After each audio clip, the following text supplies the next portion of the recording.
My favorite event of the entire week, every year. My name is Angel. I use they, them pronouns, and I'm the National Program Director at Collage.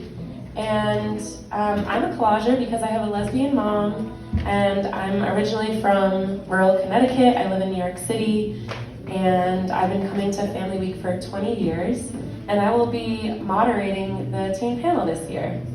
So I'm going to pass it down, and everyone's going to give their own introductions. Good evening, everyone. My name is Christopher. I'm 17. I've been coming to Collage Family Week for 3 years now. I have 2 lesbian moms, and I'm from New York, Westchester, New York.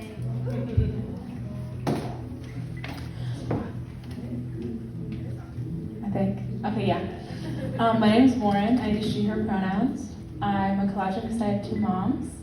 I am from Toledo, Ohio, and I've been coming to Family Week for 6 years. Hi, I'm Bailey. I'm a collager because I have a lesbian mom. I'm from Sacramento, California, and this is my 3rd year at Family Week.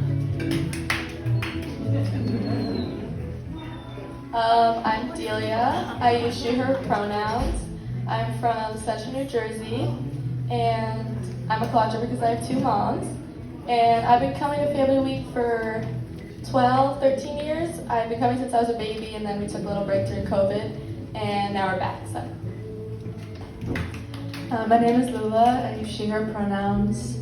I'm from New York City, and I've been coming here my whole life, and I've been doing collage for about 7 or 8 years. Awesome, thank you. Yeah, let's give a round of applause for our team panelists. It's very great to get up here and speak about your experience in front of an audience, so thank you all. So we're actually passing around pieces of paper and pens so that you all can really, direct this conversation and find out what you want to find out from these teens. And someone will be passing them up to me, and then I'll read them, but until I get my first question from the audience, I have a question for you all, and it is, can you describe and explain what it was like the first time you found Queer Spawn community? Whether that was through Collage or elsewhere. And anyone can go.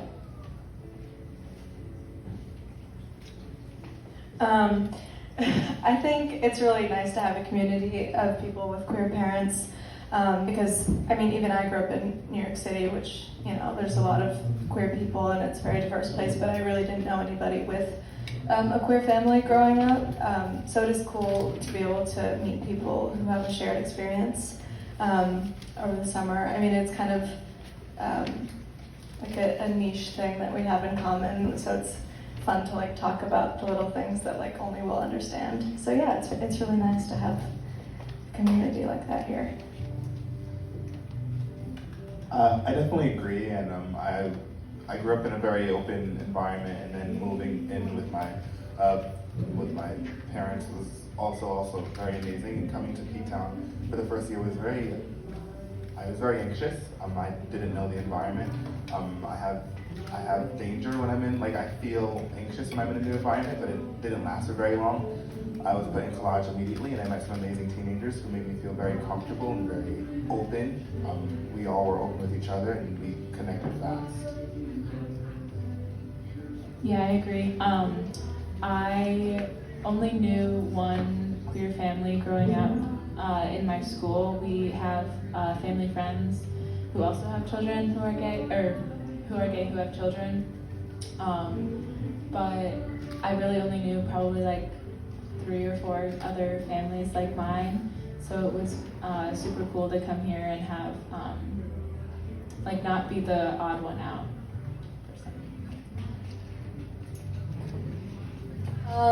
My experiences are pretty similar. I've grown up coming here, and it's definitely been the biggest community of Queer Spawn I've been part of. There aren't really any collagers from where I'm from, so it's always been a great opportunity to speak with other teenagers and children who are like me, so yeah.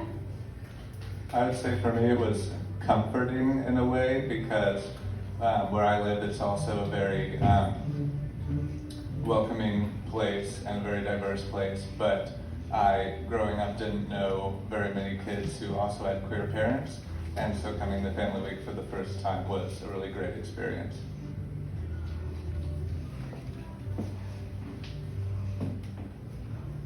Thank you all. That's awesome. It sounds like you all have a similar experience of feeling grateful for this community, but obviously come from different places and have different backgrounds. So I'm glad to hear that there's a uniform positive experience between you all. What is one thing that was a surprise to you that you were not expecting this year at Collage, if there is anything?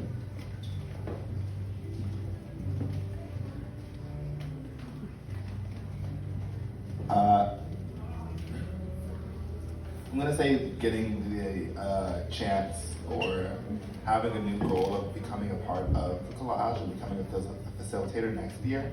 I knew that I was coming, and I knew that I expected to enjoy this sort of as my last year as a Collager. The last 2 years I've been here, I paid attention and I enjoyed it, but I didn't put much thought or effort into it. After Collage was over, I would go home and enjoy my time, alone with my family. But this year when I came here, I was given opportunities. I was able to, I felt that there were some things that weren't fair, and I was able to voice that with people, and I was listened to, and I was given, they told me that they appreciated the way that I spoke up, and they gave me an opportunity to become a facilitator. Yeah, that's...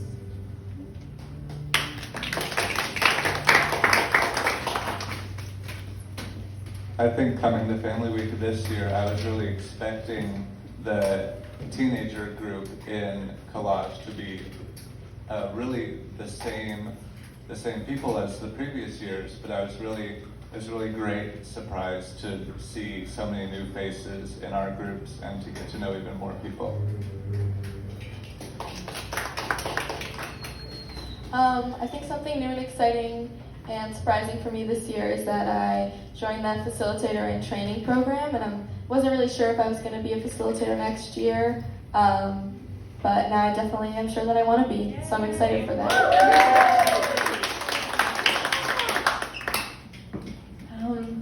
I'm trying to think of an answer, but I don't know if I have one. That's okay. Thank you. I don't think I have anything else That's either. okay. Cool. Okay, so now moving into what it's like outside of Family Week for you all. What challenges, if any, do you face in school, or have you as a kid growing up being a queer spawn or collager?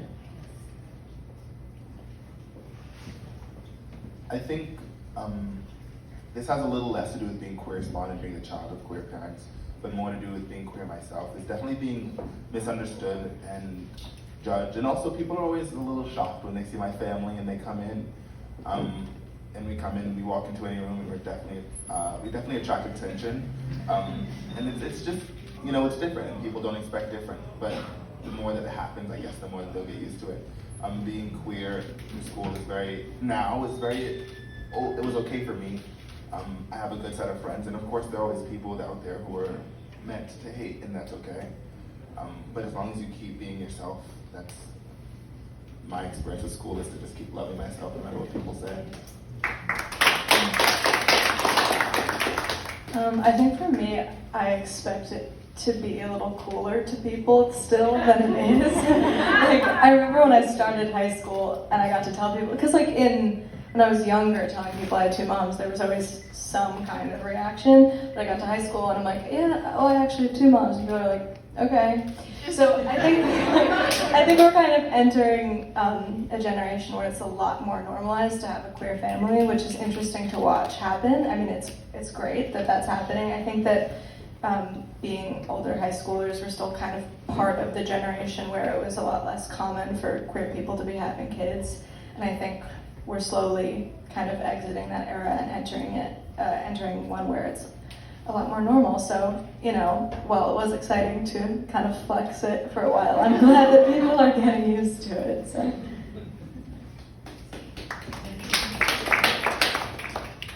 Yeah, I agree.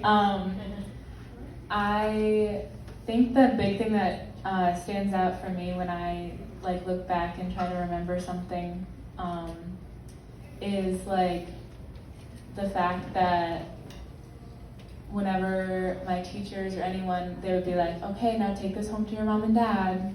I'd be like, I don't have a dad. And they'd be like, oh yeah, sorry.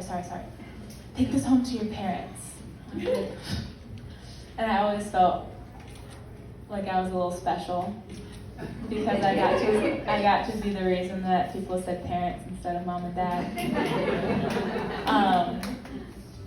But I also think I was very fortunate to grow up in a place where I didn't get bullied, but there was definitely a lot of questions, which I was always happy to answer, because I feel like it's very important if you are a part of this community to be very open,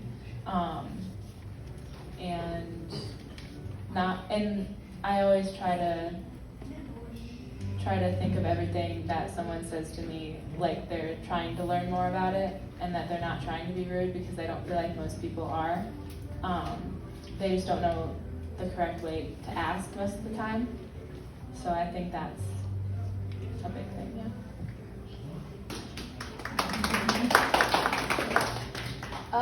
Yeah, I think my experiences are very similar to Warren. Growing up, I never felt any, discrimination, mistreatment, or bullying because I am a collager.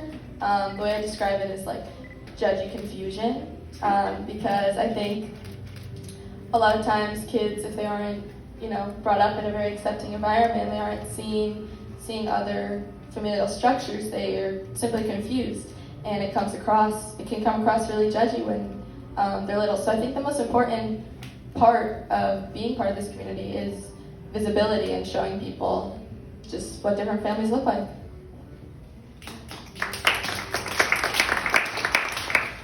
Growing up, I was really shy, so I feel like I never really opened up to even my close friends about my family structure, which looking back now is something I wish I had done more.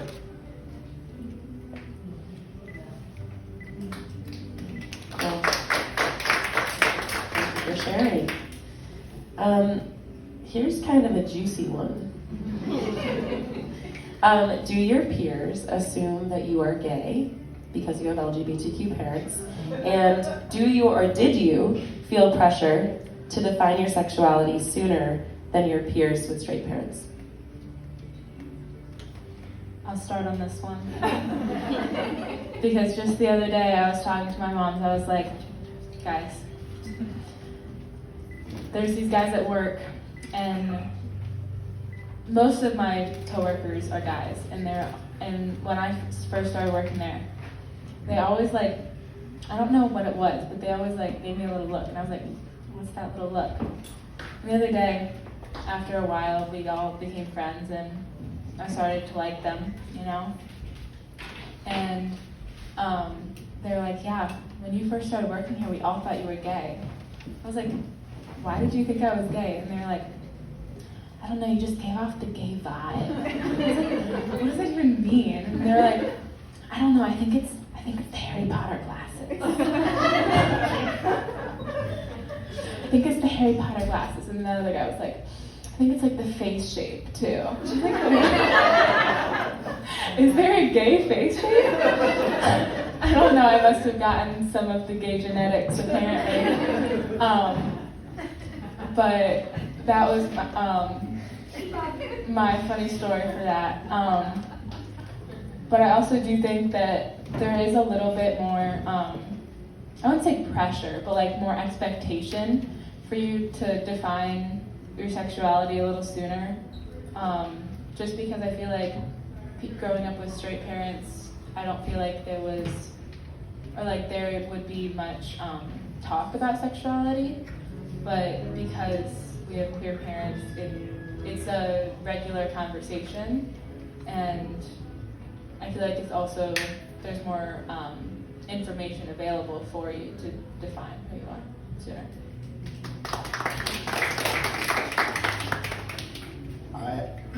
I've only been with my moms for 3 or 4 years at this point, so I can't speak on it growing up, but I can speak on what I've witnessed. I have a little brother. He's 8. I've known him since he was, he's 11. I've known him since he was 8 or 7. I think that I think he believes that he's gay. And I'm not saying that he's wrong, but I do believe that maybe he feels some pressure on it. I'm not saying that he's wrong. I've known I was gay since I was very, very little. But I don't think that he's taken the time to maybe understand, because I see the way that he is, and everyone's different, and everyone's different with their love life and the way they express it, and so he may grow into it, he may actually be a gay man, and that's amazing. But I do think that he feels that he needs to be gay because he has 2 gay moms, and he has a gay brother, and he's seen me in my relationships, and he's seen our mom in their relationships, and so I do think that there may be some, as Warren said, maybe not pressure, but like some feeling that if I'm not gay, then I'm different, and that's not a bad thing. But I think that that's definitely something that he feels. He's very open with me about his relationship, like how he feels, and he's only 11, so he has, but he definitely talks to me, and we hang out, and at nighttime he tells me, like, I think I like this guy, or I think I like this girl, and I'm like, okay, well, do your thing. Like, be open with me, you should be open with someone.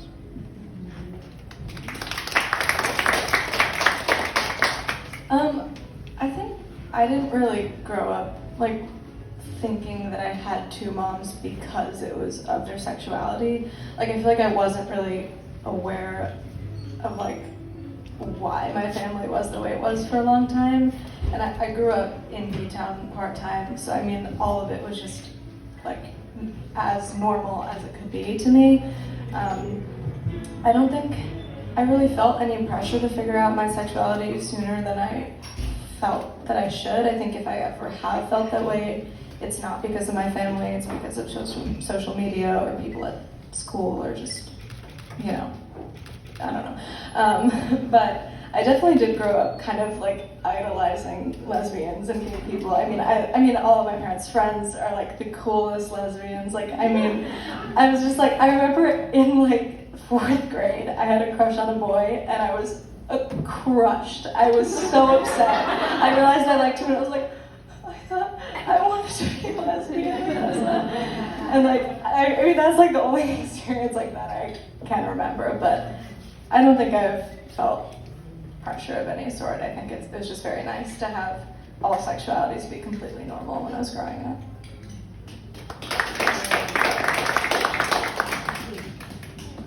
A lot of my friends at school assume that I'm gay, partially because I think because of the way I dress or my personality, which could be influenced by the fact that I have a lesbian mom.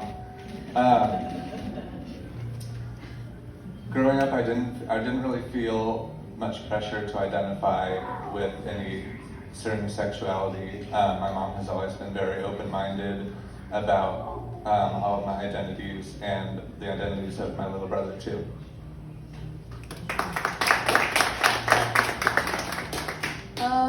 I also feel that growing up I didn't feel any pressure to be gay the same way that my moms are.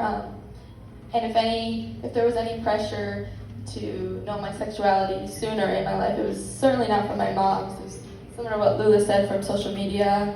I think there is too young of an age to be talking about sexuality, obviously. And I think that social media and certain spaces that over talk about sexuality for young children is definitely harmful.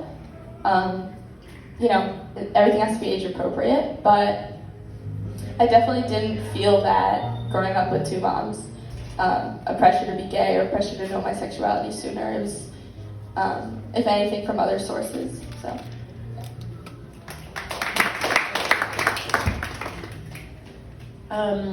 This question is, what are some specific things that come with having 2 moms? Because you all have 2 moms. Funny or otherwise. So I guess it's more asking, like, do you have any funny lesbian mom anecdotes? Because I know I do. So, this is very simple. One of my moms are, I'm not going to say like feminine and masculine, because honestly both my moms are very both. But one of my moms is more masculine than the other.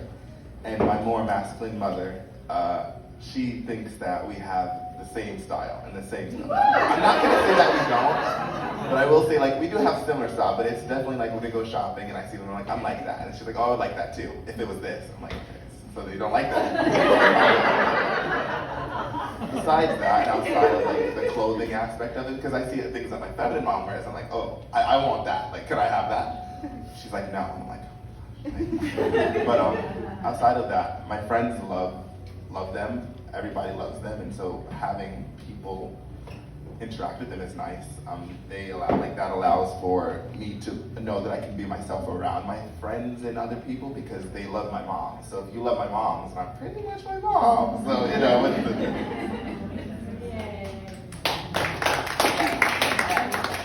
I also should have said you all have queer moms, not necessarily you all have two moms. I misspoke, but yeah, same question. I think most of my anecdotes are because of being in P-Town. Definitely like a lot of times I'll just be like listening to a conversation that my parents are having or like something that my mom says. And I'm like, that's so crazy that this is my, I'll be walking to the store with my mom and I'll be like, men in Speedo, men in wig, men in lashes, men in no clothes, 4 lesbians, and it's just like it's like a constant amazing carnival here. Or like my mom will tell me that she's like, I'm going to Fag Bash. I'm like, great, thank you. Just all like the little queer references. I grew up going to the Dyke March in New York City. Just like always being in like in LGBTQ space is just such a unique and funny and exciting experience. Also being breeded on like, I guess I would call it like gay man culture. like all the old movies and like the drag references that I have to know, or like the specific music, or I don't know, just like it's such a culture, and I've been part of it since the second I've been alive, and it's just constantly funny and exciting.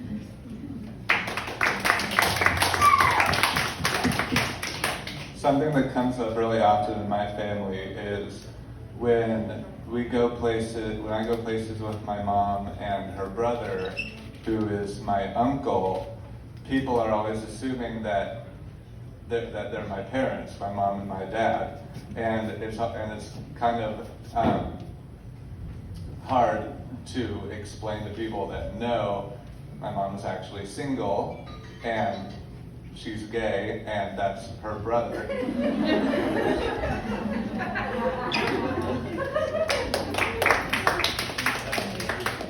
I've been trying to think of one, and I think I finally thought of one. My mom always complains when we go to a restaurant that her favorite part of coming to P-Town is that when we go to a restaurant, they don't ask if we want 2 checks. Because whenever we're back home, they're always like, okay, is this gonna be 1 or 2 checks? Like, they're married. It's gonna be 1. I'm trying to think of any anecdotes. I guess similar to the restaurant thing, always waiters and people saying, oh, it's girls' night out tonight. Yes! Oh my God! Girls' night out. And I'm like, oh, every night's girls' night out, actually. So that's a funny one that always comes up.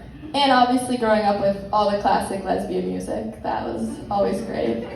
Indigo Girls, Tracy Chapman, the whole shebang, yeah.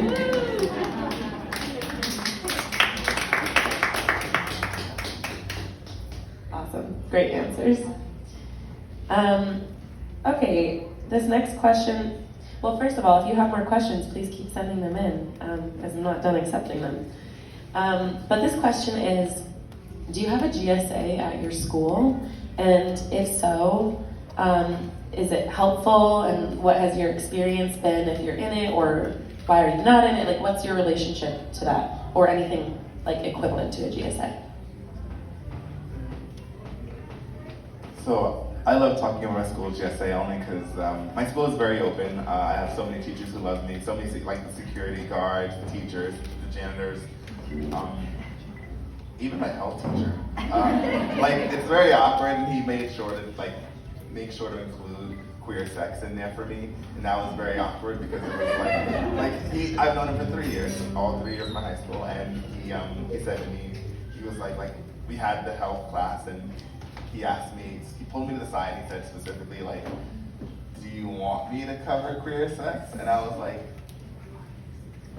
sure. And he's like, what kind of queer sex? Oh my God. And so he pulled out the CPR dummies one day, and he had bought food, and we went over it all, while also going over CPR. So it was all but this is related to the GSA. The GSA in my school is, I don't want to say weird because I don't like the idea that weird is a bad thing, but weird is not a bad thing. But the GSA in my school is very weird. It's just different than what I expected, and so when I started high school and I was looking for sort of some closer, some people that I could relate to, I got there and I was like, oh, this isn't what I prefer to. This isn't the type of people that I prefer to associate with in this situation. It's not bad. It's just different. It's just weird. So it just didn't help me personally. I'm gonna go after that because I kind of feel the same way. I was in the GSA for my freshman year, and I just didn't have any friends in it because the people in it were, most of them were a little interesting. And kind of like what you said, I just didn't want to, associate. Not that I didn't want to associate with them, but they just weren't my people. Yeah, but we do have one, and it's nice resource. Yeah, I'm not in my school's GSA. I've never gone to it, so I can't really judge it, but I think going off of what the both of you said, I think that's what I'm afraid of. Of course, no offense to anybody, but I think part of that is I think the past few years I've been kind of really annoyed with what social media has done to the queer community. I think it's blown everything out of proportion. It's made it almost too accessible for people. I think that there's a lot of people entering queer spaces and altering the queer space or claiming it for their own that I would prefer if they didn't. And I think that, of course, every community should be open to everybody who feels that they identify whatever way that they do, but I think that there's a lot of people taking on this identity without realizing that it's an identity, and it's not just a fun space, it's not just a fun thing to say that you are. And I think that a lot of queer spaces, including GSAs and other things like that, have been taken up by people who maybe don't really need them, or people who are just there because they like the idea of it.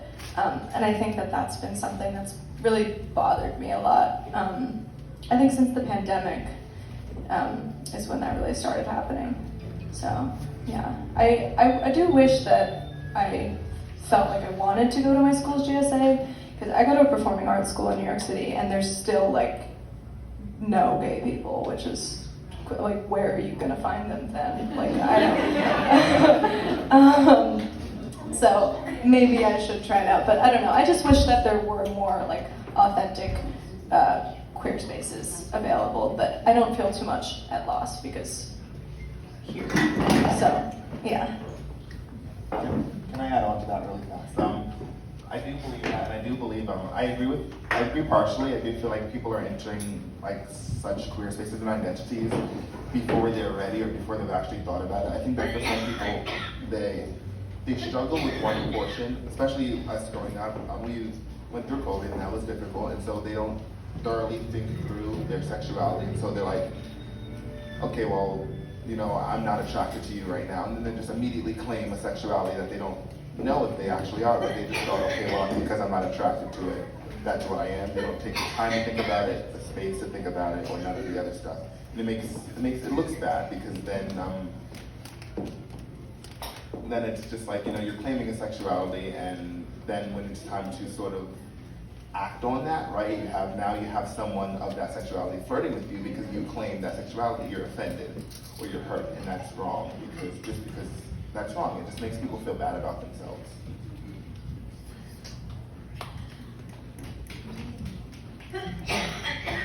I feel like I went to maybe 1 or 2 GSA meetings in my freshman year, and I, as a culturally queer, straight, cis kid, I felt like I wasn't really getting much out of it.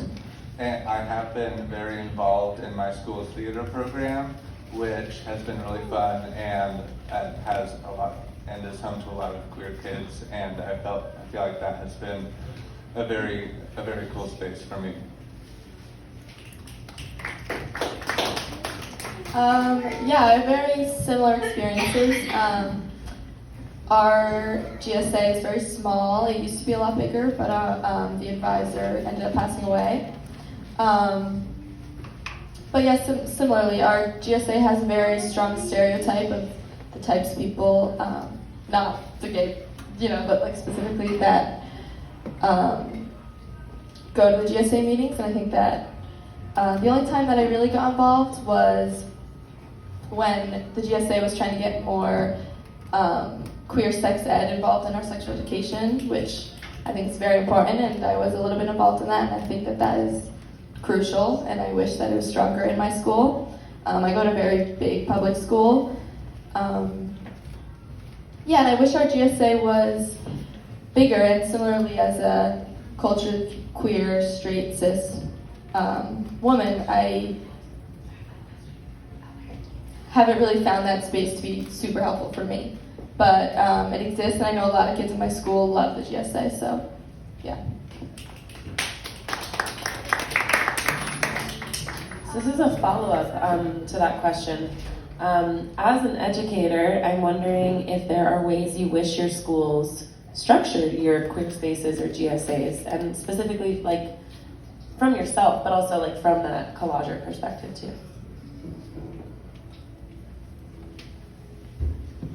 I think that oddly, my school is very traditional in most senses of the term. I think like most productions that we do, most curriculums we follow are all very straight, and which again is strange. I go to performing arts school, like what is going on?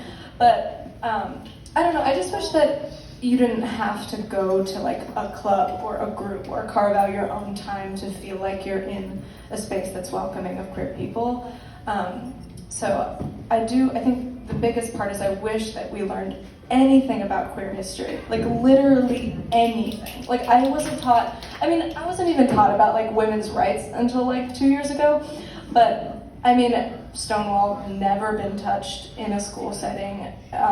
Queer sex education never touched in a school setting. I have pretty much, there's no talk of queer people or queer culture or anything in my school. So I think even a little of that is provided by the school and not by people who are trying to foster that themselves would be appreciated. Yeah, I agree with like everything you said. I also wanted to like add that when I go to school, there's some teachers on their door, they have like some kind of pride sticker, like a little rainbow heart or a little pride flag or something. And that for me, I just know like if I need something, I would go to one of those teachers with those on their door. And I just feel a little bit more safe in their classrooms. Not that other teachers don't accept us, but I'd say if you know an educator or someone, tell them to just put something or make sure that it's known that they're accepting, because that is a very good thing, at least for me, to know.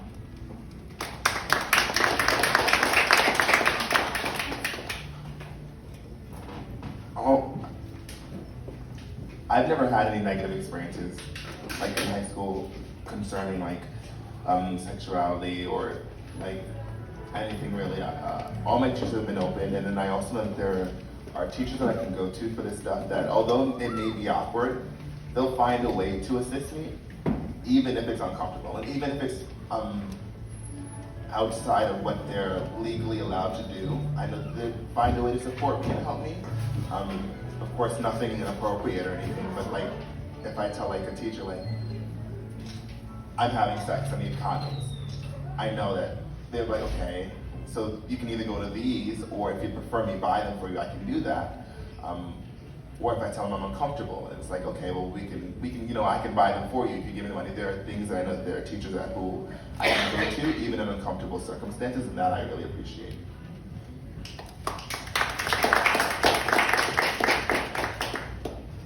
I also feel like my school is most of the teachers in my school are very open about different genders and sexualities. However, I wish that they were more educated about pronouns and gender identities and sexualities, because all of that is so fluid and it changes so frequently. I feel like a lot of kids would feel safer and more supported in their classrooms if teachers had a little bit more background knowledge.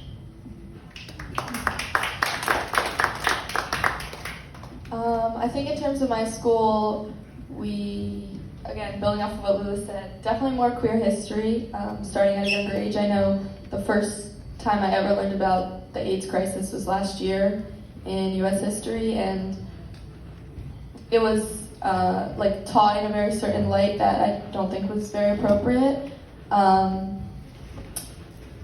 And yeah, I think that's something that certainly should be improved upon.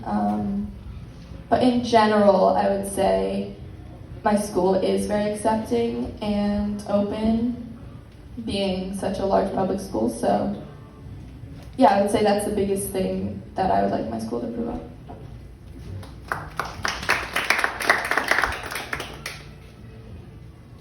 So I have a question. If you were to meet someone who was building a family and they're queer and they have a queer partner, what advice would you give them about how to parent from your perspective of being parented by queer people in this society? I would like a little context for this, because there are so many ways for queer people to have children nowadays. I think it hugely depends on the situation in which, like I said, I've been with my foster parents for only 3 years. Before that, my biological mom is an unhealthy, she's unhealthy along with other mental health problems that she has that caused me having to leave her. I think that there's certain situations, I love my foster parents, they've done so much for me. I think they could ask a little less questions concerning, and I know it's a parent thing, 100%, but it's like, just like I love you, but what you're asking right now is just a little much. And they do respect it, but it's always just to remember to respect and like ask if, how would you feel if the child asked you that? And then if you're like, okay, well I don't like that, then probably shouldn't ask that.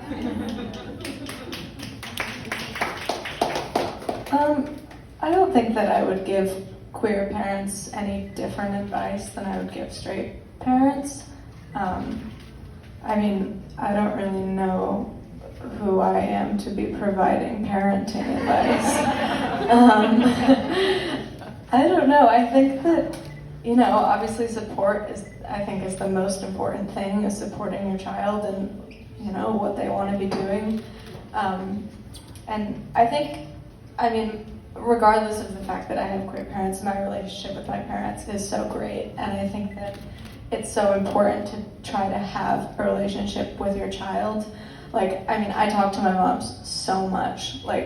If I have anything going on, I talk to my parents about it. There's never anything that I'm really like, I'm not gonna tell my mom that, or either of my moms that. I don't know, I think it's really important to make sure that, your kids feel like they can talk to you and that you are a safe space to them. And I think off of the way that I was raised, I would say that that's the most important thing that I would tell anybody trying to have a child.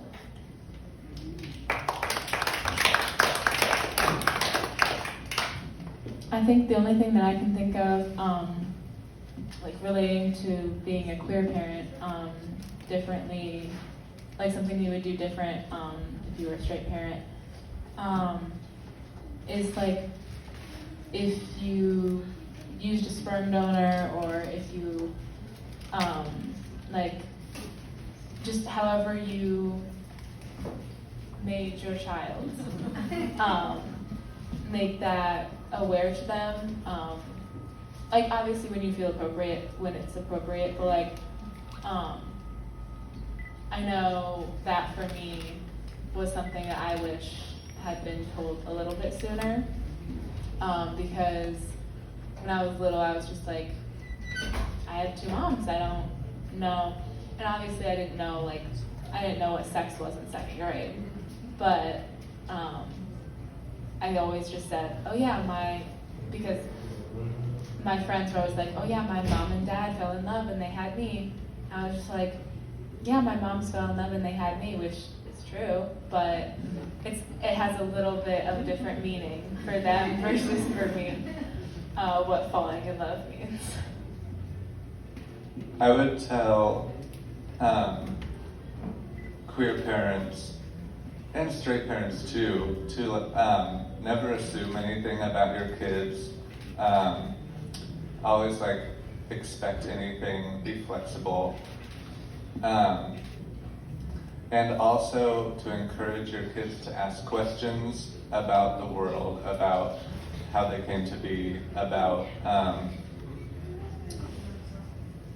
communities, about having queer parents, because being curious about that is really important.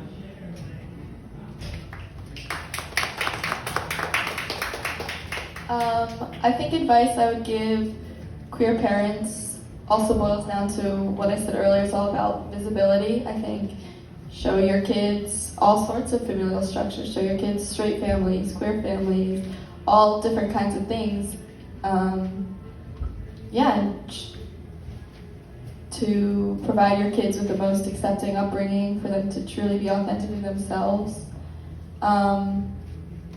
And show your kids what all different kinds of families look like. And I think that P-Town is a great place for that. So, yeah.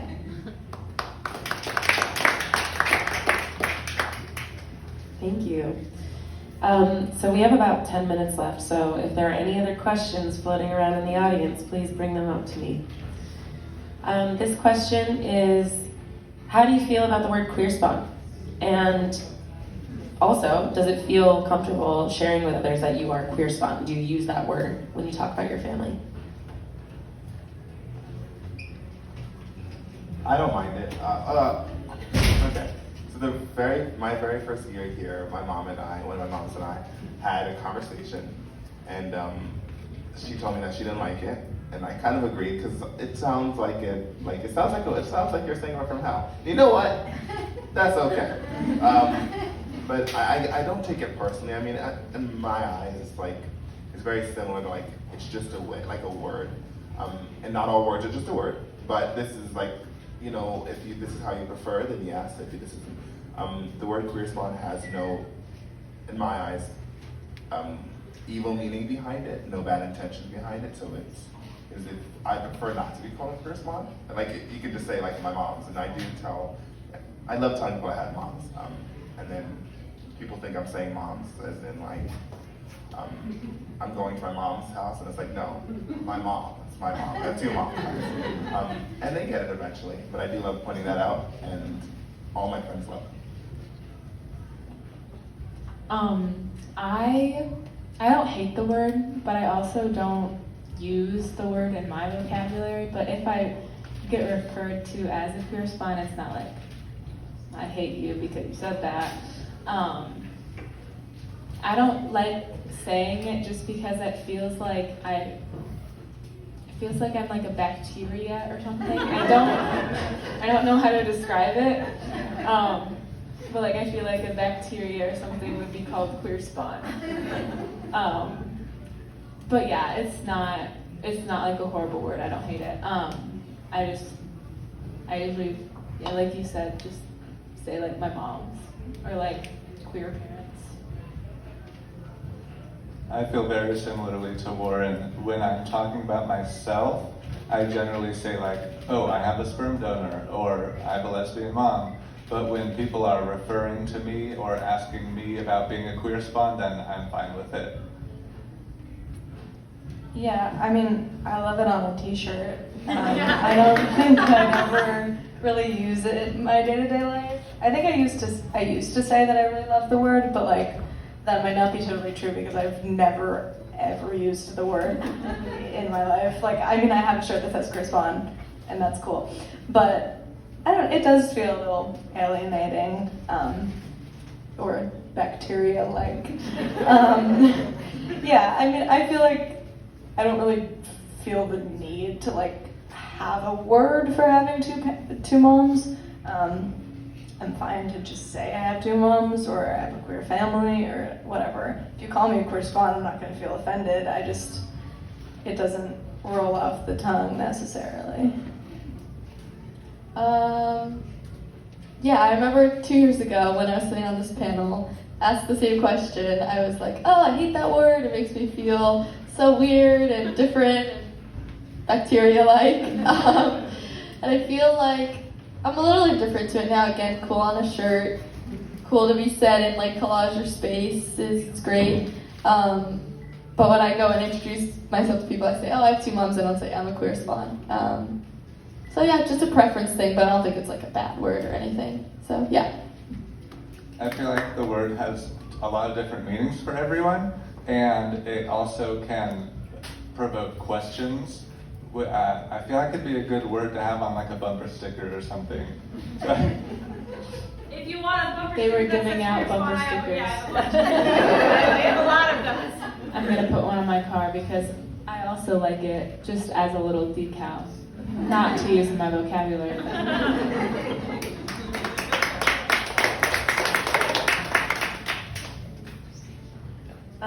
Okay, let me see what the last question should be.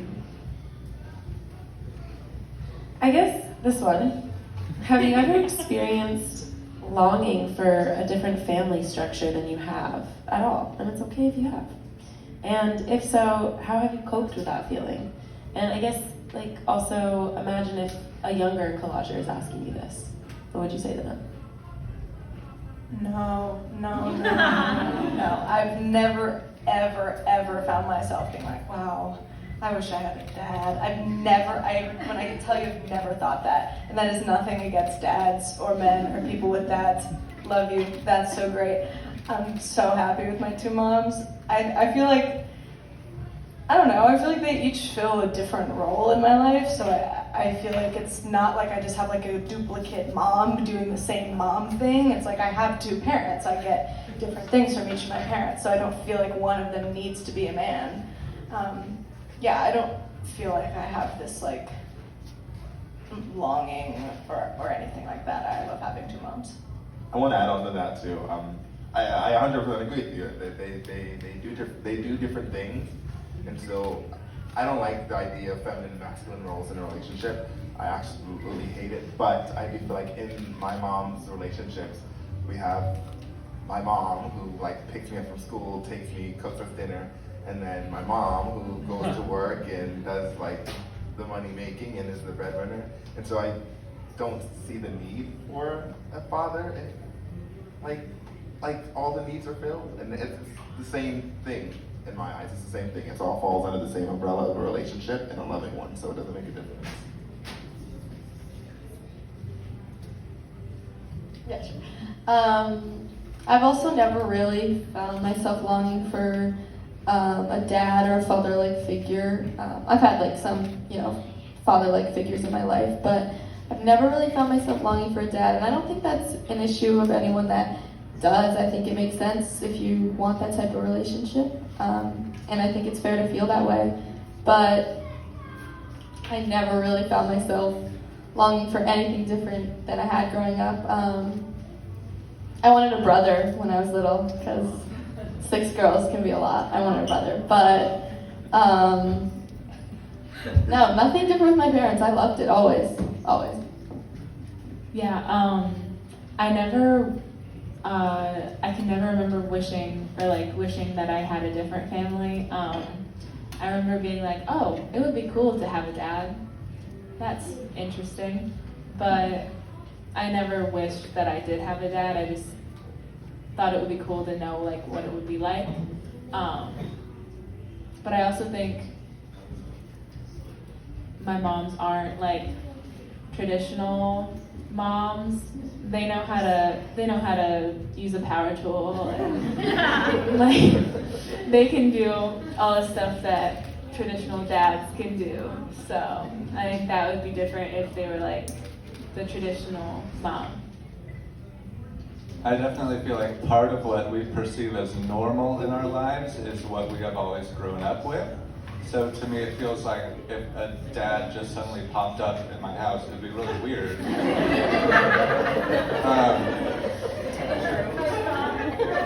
And having a single mom, she's always played so many different roles.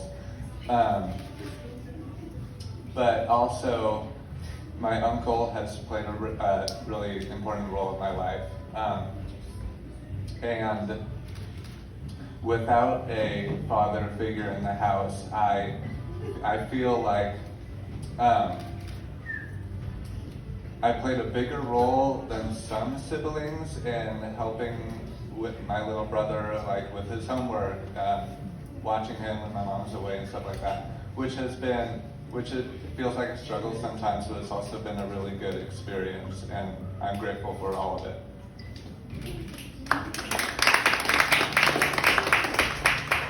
I do want to agree with you on that.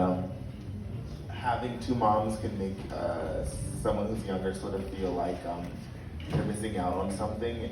And you're not missing out on anything, but it does feel like if there are things you want to talk about, and you prefer to talk about them as someone who has similar genitalia to you or similar body parts to you, maybe you're having 2 moms just in that way isn't beneficial because you don't know. And of course, you can always feel comfortable going to your moms, but it just may not be what you're looking for, and so you may not. I know that I have conversations with my brother all the time, and he's always like telling me things and asking me questions, and that's always there. I also want to add one thing. The only like struggle that I can remember in elementary school, not having a dad, is father-daughter dances. So just a suggestion to anyone that, like 2 moms with a kid, if your kid has father-daughter dances, make sure to give the option to like get an uncle or grandpa or someone to take them, because my grandpa took me, he passed away, and then my uncle took me, and I think if I didn't go to those, for little kids, that's like heartbreaking, not being able to go to those dances. So I think that was a really big thing for me in elementary school.